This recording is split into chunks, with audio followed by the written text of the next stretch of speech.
The Justice Department filed a criminal charge against the man accused of stabbing a Ukrainian refugee woman in Charlotte, North Carolina. The Carlos Brown Jr. is charged with one count of committing an act causing death on a mass transportation system. The stabbing happened on Charlotte's light rail system in August. In a post on Truth Social this morning, President Trump called the suspect a, quote, animal, and says he should be given a quick trial and awarded the death penalty. Let's bring in CBS News Justice correspondent Scott MacFarlane, who's following this for us. Scott, thank you for your time today. What is the DOJ saying about this case?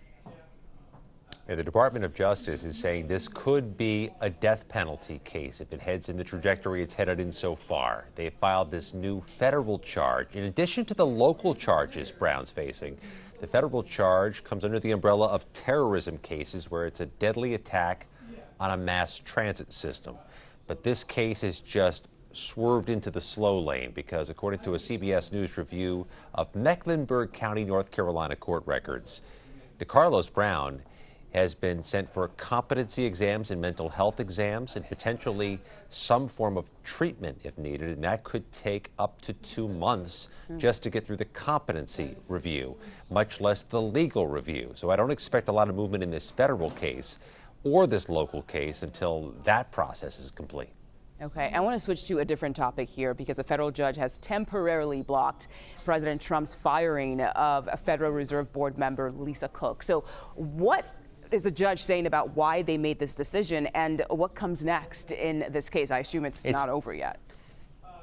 It's a temporary decision, so Lisa Cook can at least temporarily remain a governor on the Federal Reserve Board.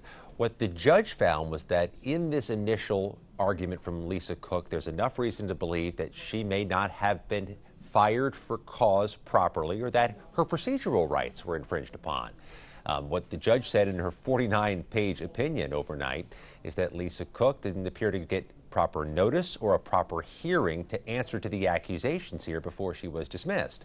What's more, the judge is also somewhat concerned, based on the 49 pages, about whether there was cause to fire Lisa Cook in the first place. That might not be the issue the judge was asked to handle right now, but she's expressed some concern about that moving forward. This is going to go back to the courts, likely to an appeals court, potentially to the U.S. Supreme Court.